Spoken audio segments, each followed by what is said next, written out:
Hey guys, welcome back to our YouTube channel. I'm Gugu and I'm here with the love of my life, Kearabilwe, and we are your favorite queer couple. So today is another episode of Queer Dilemmas. Queer Dilemmas, where we give you guys advice on anything queer related, from queer streets, queer relationship, queer friendships, navigating queerness in your family. Yep. Bona, we give you advice and we're here for it. Let's get into today's dilemma. Okay, so today we are going to basically talk about one person's dilemma, but they have a two-in-one. So they have two dilemmas, but this is the same person. So let's get into it. Okay, first clink. Oh yes, before we do anything. Yes.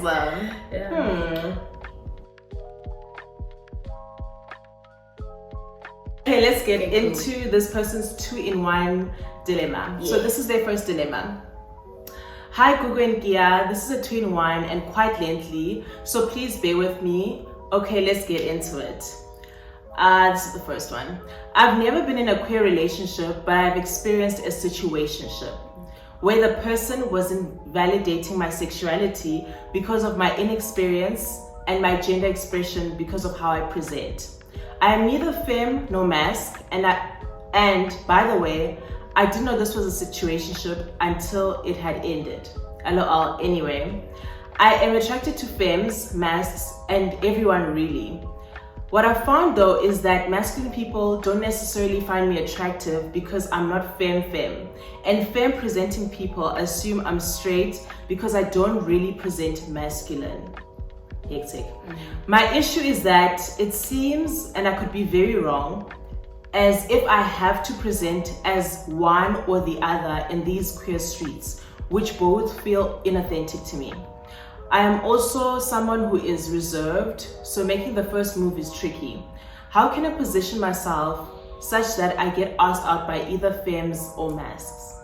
That's the first one. Yes. So let's get into the first one. Yeah, let's unpack it. Yeah. You wanna have a sippity sip? I do. I need it. I'd say for me, I'll jump straight in. Thank you for sending us this meaty, juicy dilemma. Yeah. You know, I think from the get, obviously very sorry that you experienced like someone invalidating you. True, that is not okay. Like one day we need to just sit and discuss how judgmental we are. Yeah, we are. Within the space. And even though, you know, one would think, okay, we're not in this box, we've explored ourselves into a point where we can be in this community, within we don't lead with as much grace as I think we should. And that for that experience, that's not chilled. I don't think there's like, it's as if we have a bar of this is good enough. Yeah. Oh, you don't read this artist? Boom. That's so true. You don't listen to this type of music? So true. Oh, where are you? The people can be very like, what is it like? There's like clicky, and like you can feel like you don't fit in. Yeah. So you don't dress like this. The music I listen to, like, baby, you don't fit in. You listen to the straight people music. I do. It's too commercial. Like, it's too mainstream. You must know that artist. Underground. They song sometimes I can't even understand the lyrics. Like, what are you saying? Because you're not clear enough. That's what you don't understand. Alright, so one day we have to unpack that. We need to have that conversation. I agree.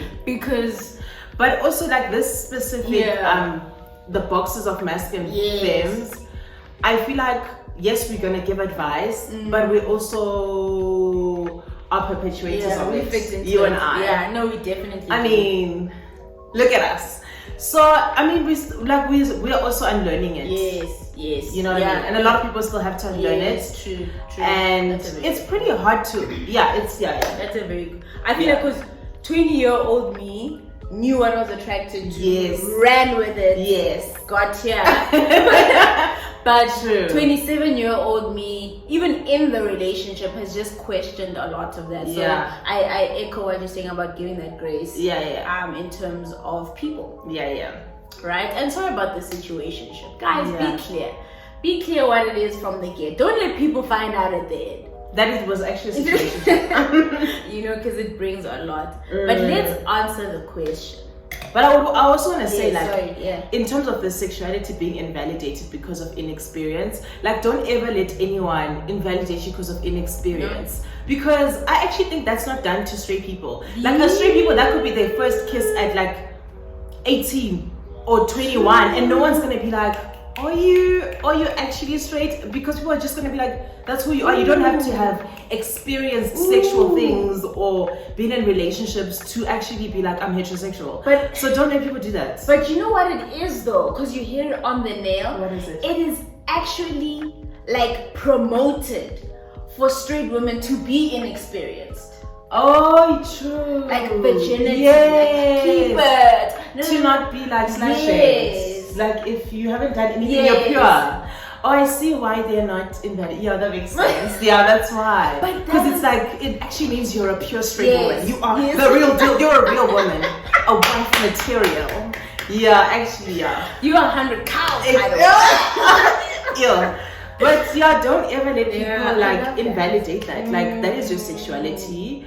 And yeah, like, no. Yeah, no. Yeah, no. Guys, we all apply for jobs where we don't know everything. I'm just not your sexuality being a job. Get out. No, but I'm just saying, like, what is experience? Exactly. What is experience? Also, that's so subjective.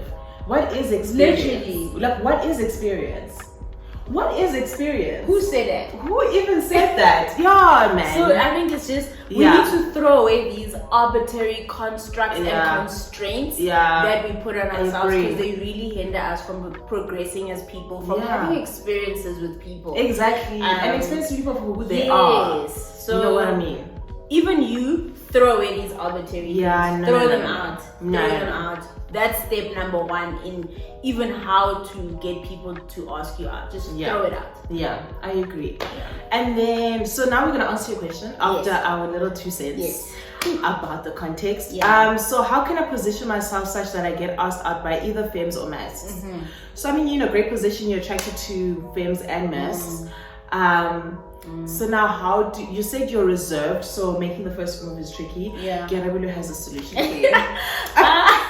I don't know. I would think dating apps, and the reason for that is just, it's kind of a space where you also, my knowledge of it is that you can kind of decide who you also kind of talk to. It depends on the pool of people, but it gives you the ability to pick who you want to talk to. And then people get to know you, and you also get to know people based on just the conversations, not what you look like. So you kind of already taking that kind of factor out.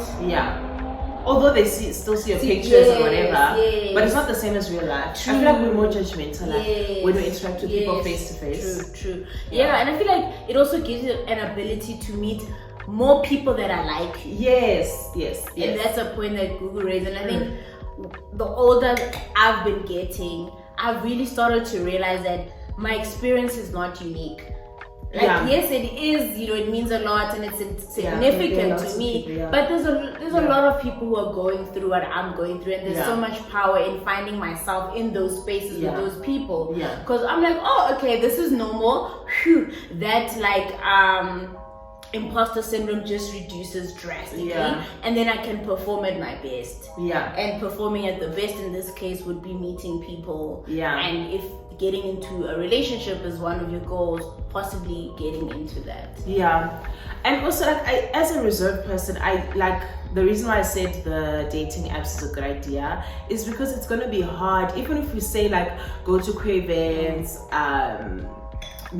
like meet your queer friends, mutual queer friends. It already face to face is tricky for you because you're reserved. But like, I feel like I'm a little bit shy face to face, even though like sometimes I can be a chatterbox. That's why I love my baby. And that's why, like, when I was a teenager, I used to love like texting because it's just like easier. Like, you really say what you want to say. You know what I mean. So I just dating apps are a good idea. I used to not be a texter at all, but as I've grown up, I've really seen the value of it, because we have less and less time also to meet people, to grow. So I feel like when you're in public, your decision making is just quicker. I like this person, I don't like them, but actually texting allows you to actually give a proper window of time before you make a decision about someone. And you don't just rule out people quickly. Get into them talking stages. Like get into multiple. Multiple. Agreed. In the words of a famous YouTuber, zipping and zooing it. Oh my god, zipping and zooing. That's my favorite. Okay, so I hope we helped you with your first one. We're really inexperienced in the streets because we've been in a relationship for a long time, but I hope that helps. And I hope you find yourself a femme or mass partner soon. True.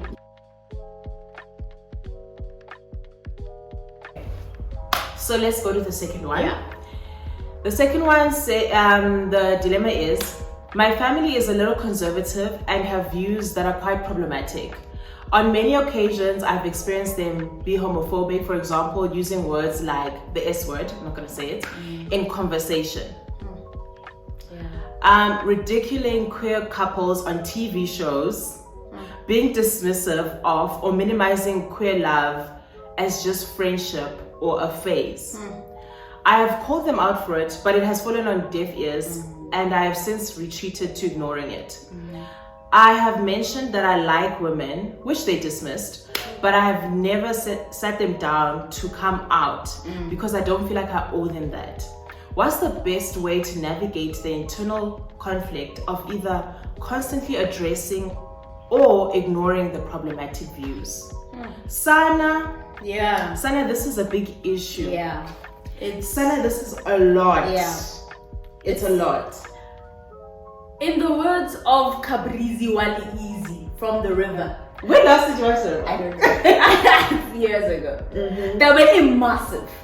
It really is. And it is something that a lot of us have experienced. And are potentially still experiencing. Oh, child. The subtle homophobia that comes out in these spaces. You know what? I just, you know what? I'm gonna give advice, but just know that we're all struggling with it. At the end of the day, we're all navigating it the best way we can, but no one really knows what to do. Honestly. I think. Like, it's so tricky because family is also supposed to be the safe space, and then it's for you as a queer person it's not, and then but in some ways they are, but then when it comes to the homophobia, it's confusing and it's a lot because obviously no one's trying to cut out their family out of their lives. So okay, I would say that I used to be the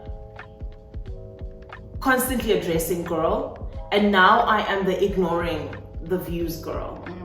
And when I was constantly addressing it, this was before I came out.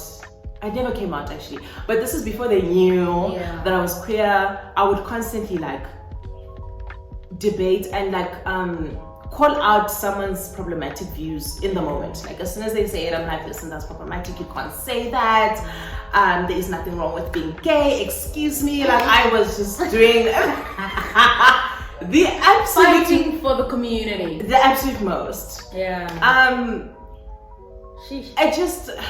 But this was before I was in a queer relationship, so I think I had a lot of energy, a lot of fighting power, I was younger. That plays a role, that plays a big role. I was like in my early 20s, so like 19, 20, 21, 22. So I like that was, but it felt good for me in that moment because I stood up for, like in the moment it didn't feel like I was standing up for myself because I wasn't really in a queer relationship. I hadn't really dipped and did it. So, but I just felt like I was fighting for what I believed in. But in hindsight, I was fighting for myself. And it felt good, right? But now I don't do it anymore because it doesn't feel good. I feel drained. Like I am in an I'm now in a queer relationship. So I am even presenting as a queer person in terms of my relationship. When I go out to places with my partner, when I do life with my partner, I'm presenting as a queer person now. So to to do it, live it, and also fight someone. I promise you I don't have the energy. I couldn't care less. Okay? Someone can say something in my family. I'm on my phone on Instagram. I don't care. Like, you will not take me out of my peace, out of my zen. Not today, not tomorrow. I'm not doing it. All I know is that now you and you're not my person like that. You're not my safe space. You're not someone that I would consider my close anything. Therefore, like, I place you in a certain place, but I'm not going to use up my energy. So I think you need to decide what works for you, like which part of the journey are you on, and what makes you feel good. Like, I used to feel good standing up for myself because I'll be like, I told them, and now they know they're wrong. They're problematic. Did they change? Probably not. But I felt good. And now I just realized, like, some people are ignorant on purpose, and I am not in the business of teaching them. So I think you just, honestly, depends. No, I think you've answered the question, really. Honestly. Because I think what I'm saying, your answer is literally this internal conflict. It's context based. It's not always going to be a one size fits all, but in every moment you deal with the internal conflict by, in that moment, listening to yourself. What do I feel like I need to do in this moment, and do that? If it's not to speak, I'm not going to speak. If it is to speak, then I will speak. That's how I feel like, and that's why I'm saying I feel like you've totally answered the question of that. You know, and and I think we have limited capacity. And we can't, and at all times, as long as that capacity is used optimally and used because you say be used, then that should be fine. But I think you've really unpacked it. Can I say something that I realized when you were talking? Something you said made me realize. But I think the reason why I needed to do it in those moments, I was kind of healing my inner child, right? So my inner child always felt like no one stood up for her. She didn't stand up for herself either. So when I was healing her, I stood up for myself in every situation in life, whether it was school, friendships, family. I was doing the standing up for myself quite a lot. And then now that I've healed her, I really don't feel the need. Like, I don't feel the need. I don't need to. I don't need to do it. Because I feel like you and I are kind of flipped. I really was not the stand up and the speak out person. I've always really been that kid who's quiet. Like, you really know. I feel like for the longest of time, those around me really knew how am I feeling, what am I thinking. I was just performing, good at school, good at sports, and that was all you got from me. And now as I'm growing up, I am becoming the person who speaks, right? But because of where I am in life, I speak when I want to speak. I speak when I feel like, I can give you an example. Like, went to a funeral, and it was in the villages where my mom's from. And I went and I told my mom, I'm not going to wear a skirt. That to me felt like standing up for myself. It was. Right? In a conservative family, and saying I'm not going to do that, and that's that on that. So it's kind of like, as I said, it's what are you feeling in that moment? As long as you're in tune with yourself, then you that reduces internal conflict. When you act or don't act, because not acting is also an act. When you listen to your gut, later you feel good about yourself. Definitely. I did that. So I think that's our kind of 2 cents, 3 cents, sometimes 1,000 on the 2 cents on that. And we really hope that we've helped you. In the comment section below, guys, please, the people who are well seasoned in the streets, drop some advice. Also, you put advice. Help other people out. Especially if in your late 20s. You'll be realizing some things. Honey, I'm 26 and I'm already